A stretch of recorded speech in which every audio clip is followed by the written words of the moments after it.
Now, given what we know now, if what he just said does not give you serious pause and make you ask, where is the FBI as it relates to this guy, then I am looking at a different movie than you guys are. Oh, and as one more quick preamble, when we get to this part, I need your help, okay? Listen to what I say in this portion, and if anybody can help me find that clip, please do. It's coming up shortly. All right, Jesse on Fire, welcome back. So we got more updates on the Charlie Kirk case. We got like 4 things to look at on the Charlie Kirk case. Number 1, maybe headline story, is this clip that came out from a dude who went to school with Tyler Robinson, and he had some very interesting things to say about Tyler Robinson.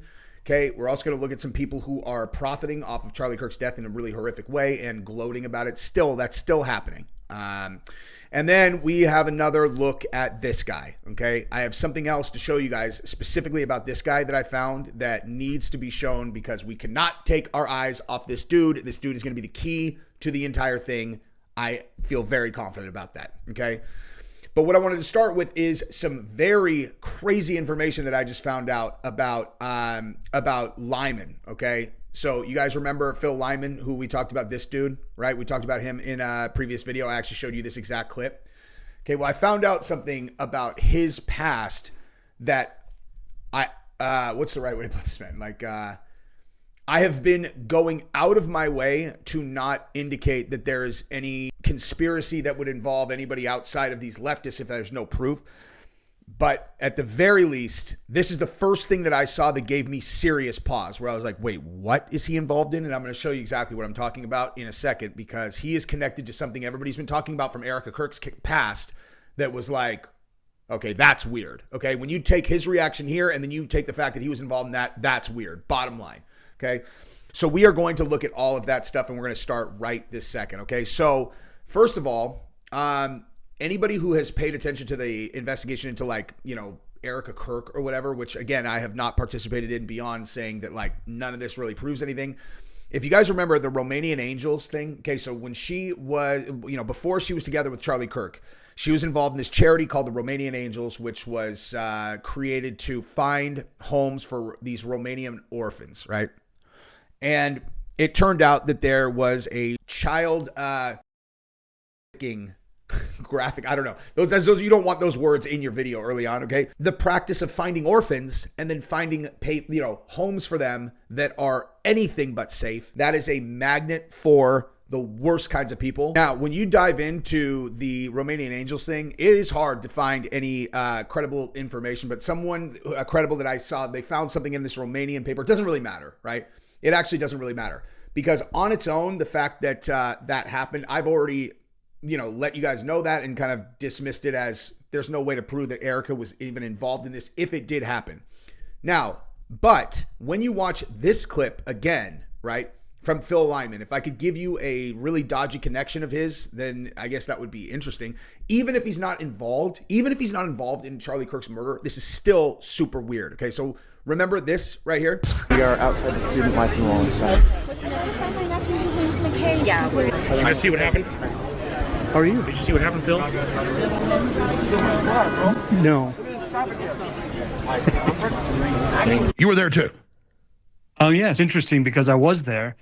I was a witness to everything that happened. I was talking to Charlie just before he took the stage, and I was in very, very close proximity. Did you guys see what happened?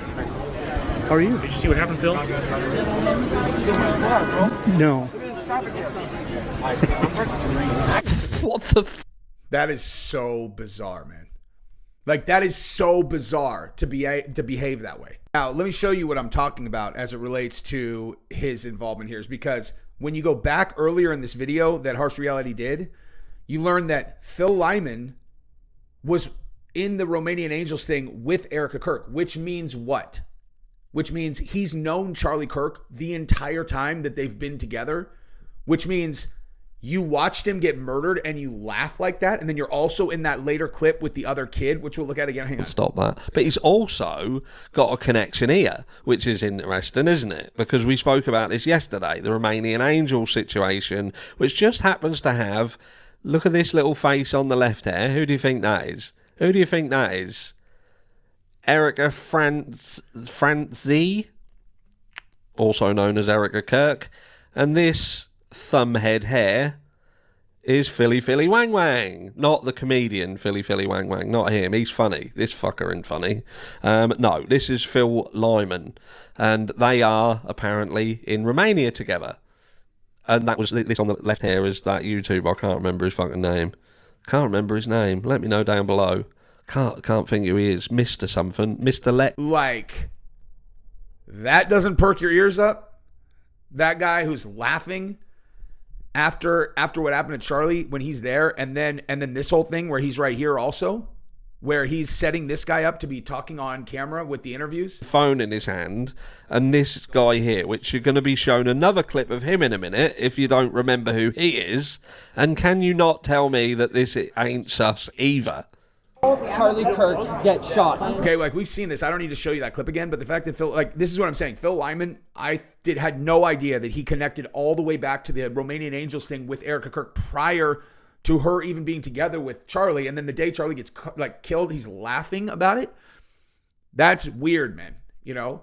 And again, I'm not saying that he's involved in having him killed. I'm just saying that is just in terms of the guys running for office, that's a weird dude, man. That's a weird dude. That he's like, oh yeah, I just saw my this girl I've been in business with or whatever. I've been doing charities with for however long. And like, she married this dude. I'm obviously very close with this guy. And then he just got killed in front of me. And like, hey, did you see what happened? No. That's fucking weird, man. I'm sorry. That is really bizarre. See, I found this on Mr. Let Go also. Check this out, dude. Let me give him a sub for that.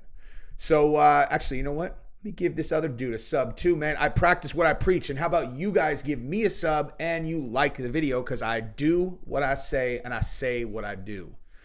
Anyway, it's like, hey, why are you talking like Mr. Let Go? I'm like, oh, I was just listening to him talk for a few minutes. But check it out, dude. Okay, as I move this over, okay, there's Phil Lyman again right there, right behind Charlie Kirk. So here's a question for you.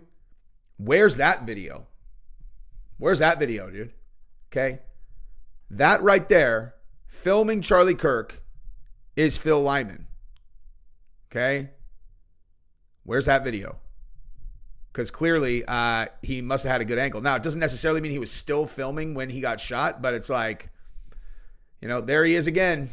You know what I mean? There he is again. And here it is again about the Romanian Angels thing right here, too. This is also on here, Just some questions that I have as we continue to stack up weird behavior. Oh, before moving over to the next segment, I also wanted to say that Phil Lyman, another reason that I'm very interested in what he's talking about is because a story that he told when he was on Alex Jones, I told this story before, he said that he saw these two girls that were dressed in all black, all gothed out, and he asked them, where did the shot come from? And they said behind them.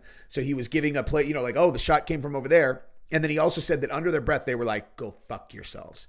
And he said that he recognized they're not afraid. Like, these two girls are not afraid. And again, I keep telling this story because I was like, oh, okay, so this further solidifies that it was left-wing radicals and there was foreknowledge, right? So it's one or the other, right? Like, either he made that story up, okay? And you can decide which is more plausible. Because if he didn't make that up, then it's almost certainly left-wing radicals who had foreknowledge. Now, there could have been a state actor behind that. But if those two girls are real, okay, then what do you know what I mean? And then you take into account the guy who's cheering that we're about to talk about in a second, or he made it up. And if he made it up, okay, then we have a complete different conversation to have. Now, I'm going to come back to this guy in a second because I caught something in his, I found a video of him, and I'm still looking for another one, but we're going to talk about that in a second. We're going to come right back to that. And I'm going to ask you guys, if one of you guys can find this for me, that would be incredibly helpful. Okay. But first, I wanted to show you guys this. Okay. So this is the dude who went to school with Charlie Kirk. And I thought this is really interesting. And I'm actually going to show you. Actually, you know what, dude? This goes so perfect with this other story that I'm going to do this guy last. And I'll tell you exactly why. Because there's a story that just came out about a Telegram group among the young Republicans. They're like this young, young GOP group that, I don't know, whatever. They had a Telegram group message get leaked, and it's full of all this racist stuff, and they're talking about how they love Hitler, and they're talking about how the gas chambers and whatever. And at first glance, I was like, oh man, this looks bad. Looks real bad. And we're going to look at that in a second, though, because when it actually goes along very, very closely with what this guy says about Tyler Robinson. So we're actually going to do him afterwards, and then we're going to look at that story. All right. So let's actually start. Oh, I'm sorry. Let me show you this first, actually, before we get into the other guy. Okay.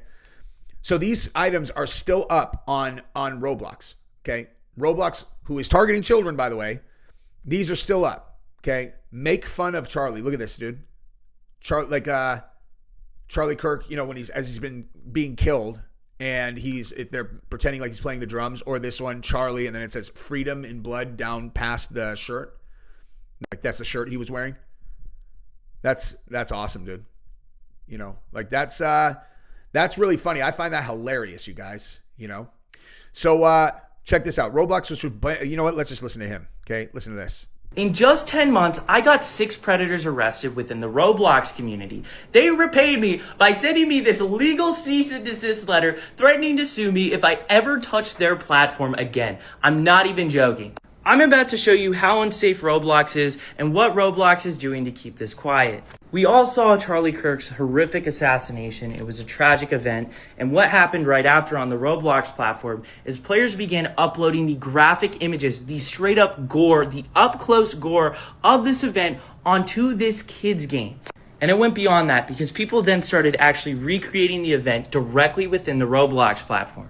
A congresswoman from Florida immediately called this out. She even called on the FCC to take down their website. The CEO immediately issued a response, and I just want to say all this has happened because of Roblox's horrible moderation. If they had good moderation, you shouldn't be able to upload straight up gore to a children's game. This shows you how bad their moderation actually. My kids play Roblox. Okay. Now I've looked over their shoulders plenty of times. They don't play anything that even remotely looks like this. They play these dumb dress up games. But like my 8 and 9-year-old play Roblox. Actually is. Now, Roblox started taking down some of these gory stuff. Now, the thing that I thought was interesting, how they weren't terminating the people who were uploading this gore. This was the person that uploaded that shirt that I showed you earlier. He wasn't banned until after I made this tweet. And you can see this was on the 11th and that was on the 17th. But now that the controversy hasn't really hit what it used to be, people are still uploading stuff onto the platform. You can see this one was uploaded on September 27th, and it was just removed today. That is almost 2 weeks. And the person who uploaded this is still on Roblox. This is his username. This is his profile. Before, he was literally wearing the shirt of the event. Then Kentucky last week just sued Roblox for this. Literally for this. Roblox is Assassination simulators. That's amazing, dude. That is the thing, though, with Roblox. If you guys are unfamiliar with the platform, it's like completely open source.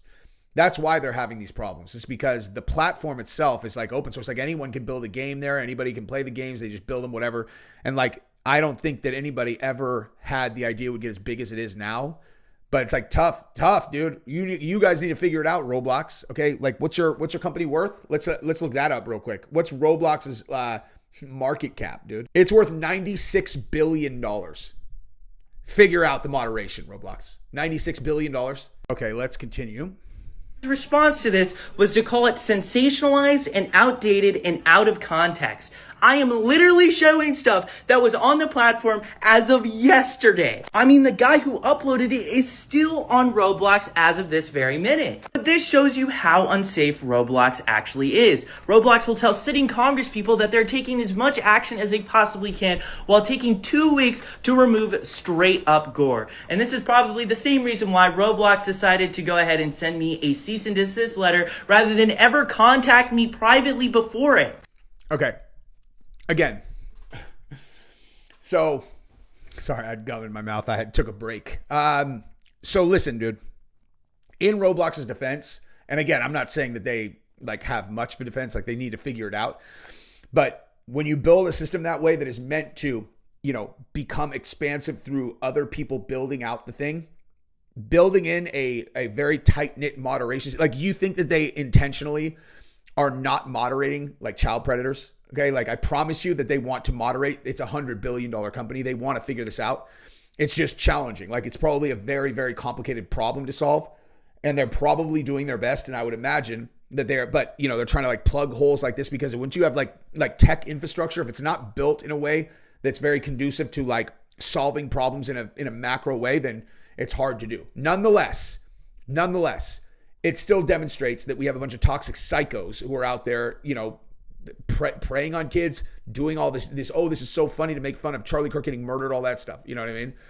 But now I want to show you, I wanted to show you guys this actually. Okay, so wait, where did that go?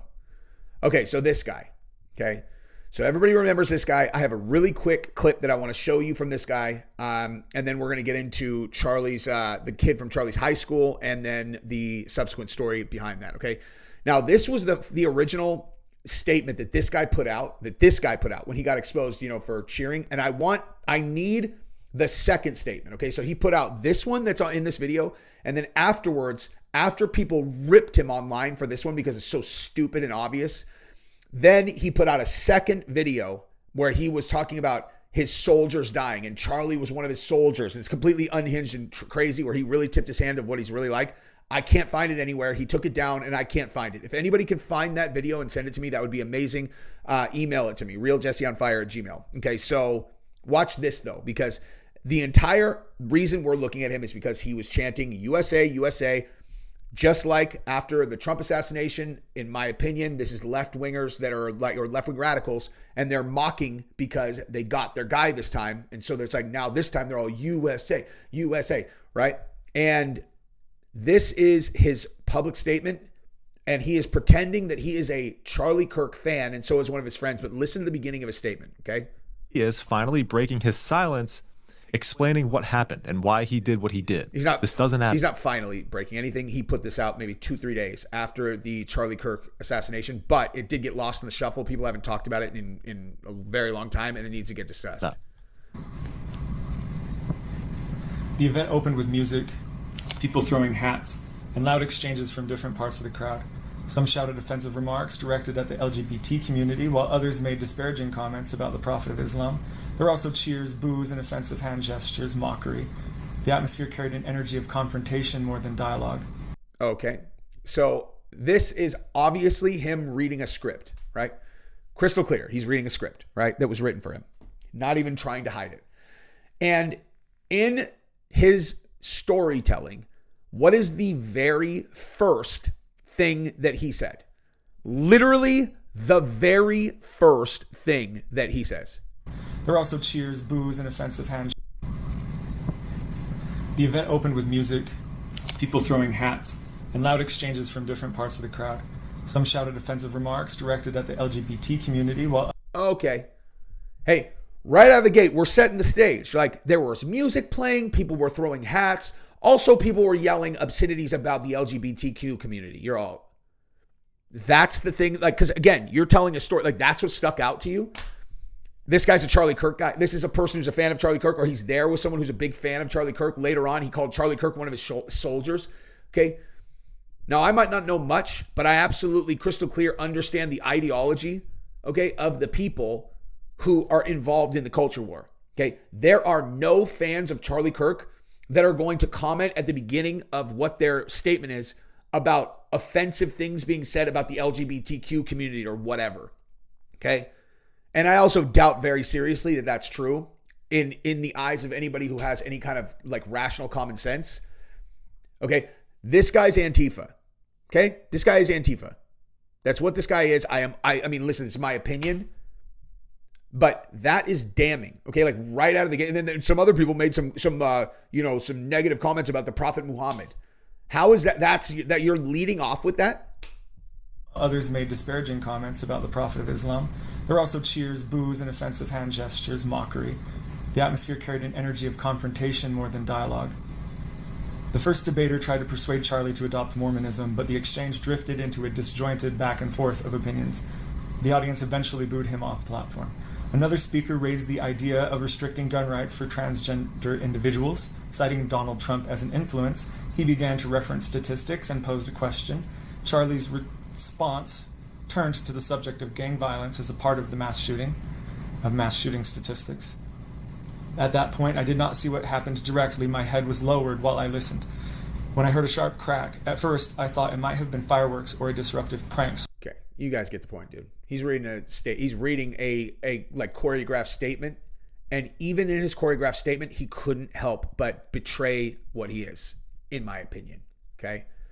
So what I want is not this one. I want the other one. Okay. The one that he did after this, where he got destroyed online for this statement. And then he made another one and he was very confrontational. He was very angry. And this whole like, I'm reading a script thing was out the window. He's like, I'm doing this one my way. And it was like, okay, hey, this guy's not a radical. Hey, tell me again, this guy's not a radical. Okay. I want that video. Somebody send me that. Okay. Now, I want to bring you guys over. Oh, wait, hang on, actually. Just for a little bit of fun before we go to, Tyler Robinson's Schoolmate and then the other story. I just want you guys to see this because everybody needs to understand, like, dude, look at, okay, DHS is currently fighting off bounties being placed on ICE agents' heads in Chicago. This broke out today in Chicago. I'm going to cover that later. Okay. This is like, this is serious stuff that's going on. Okay. Like really, really serious stuff that is going on in these exchanges. And I just want everybody to know that if you push too hard, right, you're going to run into this guy. You do realize that if an American president uses the American military on American citizens on American soil, he's declaring war on the American people. You understand that, right? And if Trump does that, if Trump uses the American military on American citizens on American soil, the American people will fight back against him. We'll have no choice but to fight back against him. You understand that, right? All I am going to say about this is his lesbian grandmother, whose glasses he stole. Fuck. That was such a good joke, dude. That was such a good joke. And I fucked it up. Okay? And I fucked it up. I am very upset about that. I am going to edit this and I'm going to deliver that joke correctly. And I might even leave this in just to show you that I can deliver a joke on second tries like a boss. It's not all ad-lib, dude. You understand that, right? I understand that you stole your lesbian grandmother's glasses and she's probably pretty upset because they don't belong on a face like yours and you look like a 90-year-old woman now who definitely likes ladies. How you like them apples, guys? How's that delivery? Not very good. Not very good. It's embarrassing. But nonetheless, listen, I'm here to entertain. Now let's move over to the actual headline story. Let's listen to this dude talk about Tyler Robinson, and then we're going to move over to the associated story. Very important. All right, so check this out. I went to school with this Tyler Robinson kid. I'll show y'all. That's him right there. Tyler Robinson. I'm not trying to like clout chase, make this shit about me, but I'm not going to say I knew this kid really well. I didn't know him very well at all, but I definitely saw him for like 3 straight years in high school. And the best way I could describe him is just like a Reddit kid. I don't know. I feel like if you were in high school around that same time, and even probably now, like 2018, and then like, you know, those kinds of kids. But that's exactly what he was.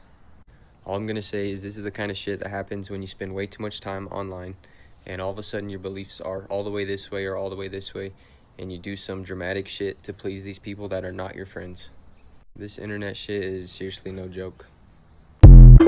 Listen to the insightful nature of that kid, okay? Because that's right.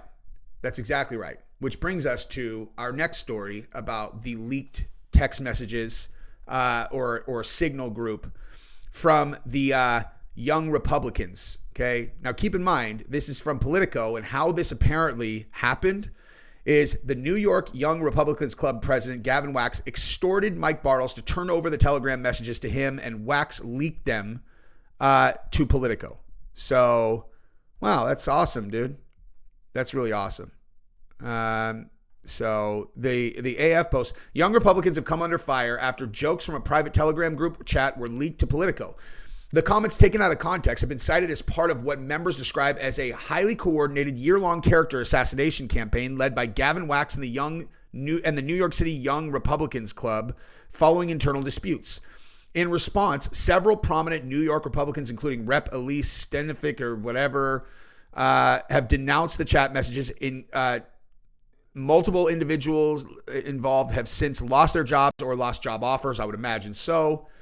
The episode adds to a growing list of cases in which Republicans have turned on their own, rushing to police off-color remarks and displays of political incorrectness. Democrats, by contrast, rarely show the same concern within their own ranks. Very true.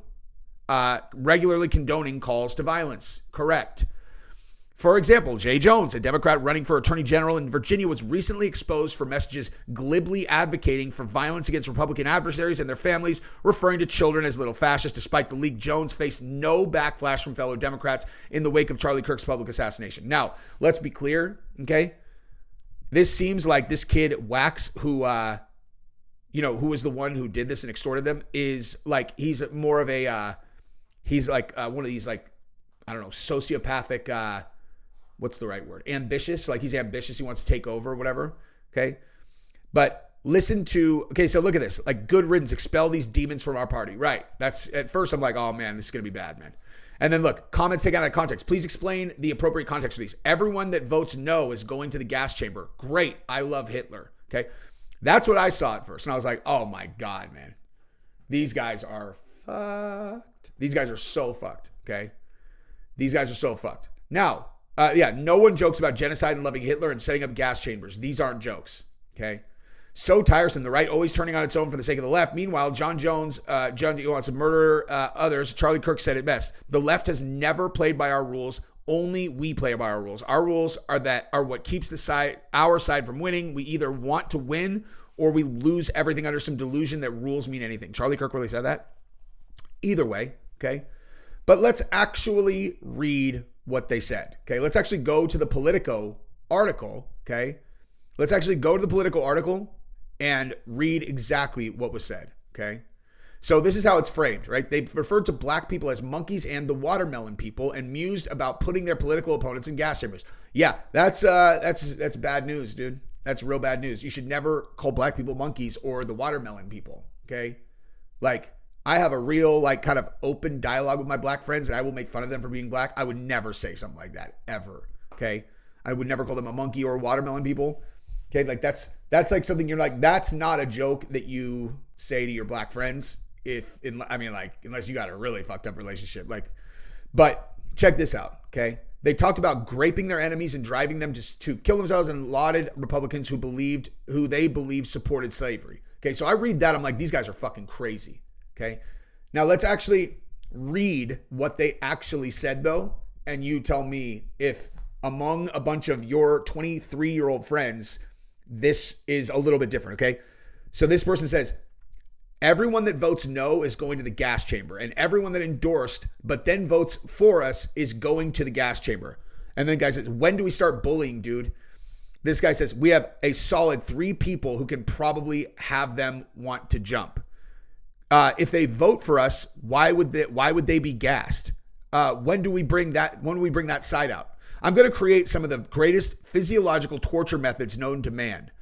And then this one says, we only want true believers. He says, can we fix the showers? Gas chambers don't fit the Hitler aesthetic. This guy says, I'm ready to watch people burn now. This guy says, we got to pretend that we like them. And then quote, hey, come on in, take a shower and relax. Boom, they're dead. Okay, I'm not going to lie. I laughed at that, dude. Just this one, dude. I laughed out loud when I read that. Like, I was reading this just like, oh my God. Like, these guys are, they're obviously joking. Okay, this is obviously a fucking joke. A dumb joke to put in writing, though. Real dumb. Okay, real dumb to put in writing. Not something I would ever say. I don't joke about, like, I don't think I've ever made a joke. Like, who knows?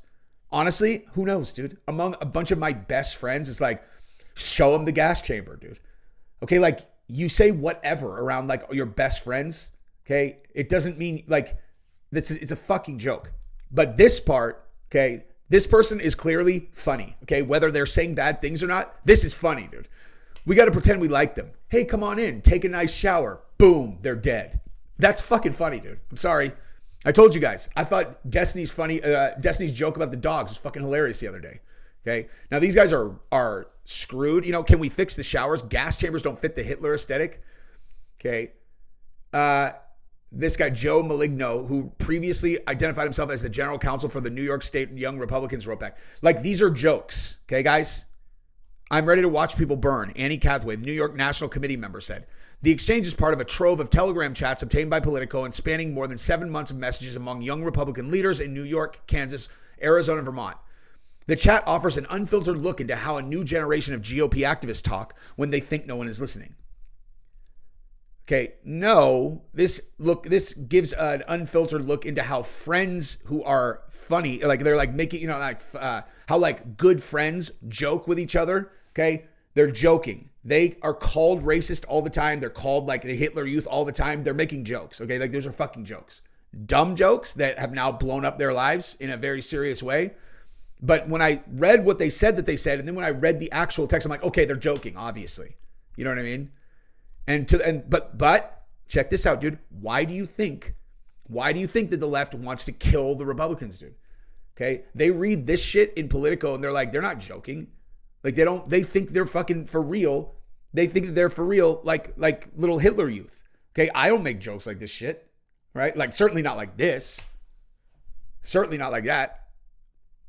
But like, listen to this, okay? The more the political atmosphere is open and liberating, like it has been with the emergence of Trump and the more right-wing GOP even before him, it opens up young people and older people to telling racist jokes, making racist commentaries in private and public. And then he says, it's chilling, of course, because they will act on these views. What the fuck are you talking about? You think that these kids are going to go make a gas chamber and gas the other Republicans that don't vote with them? You think that that's like, shut up, dude. Okay. They're not serious. I don't sign off on them calling people monkeys or watermelon people or whatever. Okay. But they're also absolutely not serious. Okay. They're not going to act on this. This is stupid. Okay. The big difference is these guys are joking and the left-wing guys are not when they say we will kill these guys and we support, yada, yada. Like they're not joking, okay? There's no one on the right, including anybody over here, that supports gassing anyone, okay? These are dumbass jokes that they should have known better than to write down or say in general, okay? Like, obviously. They're fucked now, though. You know what I mean? Trump is too busy burning the Epstein files. They're joking, dude. They're joking. These logs were sourced by way of extortion and provided to Politico by the very same people conspiring against me. What's most disheartening is that despite my unwavering support of President Trump since 2016, rogue members of his administrations, including Gavin Wax, have participated in this conspiracy to ruin me publicly simply because I challenged them privately. Wax, a staffer in Trump's State Department, formerly led the New York Young Republicans Club, a separate city-based group that is at odds with the state organization, the New York State Young Republicans. He declined to comment. Anyway, he says, I'm so sorry to those who I offended by my insensitive and inexcusable language found within the more than 28,000 messages of a private group chat that I created during my campaign to lead the Young Republicans. While I take complete responsibility, I have had no way of verifying their accuracy, and I'm deeply concerned that the message logs in question may have been deceptively doctored. Who knows, dude? Who knows? But this is exactly in line with what, Tyler Robinson's classmates talking about, dude. Too much time on Reddit, too much talk, like just too much time, dude. Like where you just say shit, Like the whole point of a joke about Hitler and gas chambers is that it is so inappropriate to say that publicly that it's funny that you say it in an environment among your absolute best friends because it's the safest place you could ever be. None of them are going to be insulted because they know you that well. It's a fucking joke, right? But putting it in writing in a group chat among a bunch of politics kids is really stupid.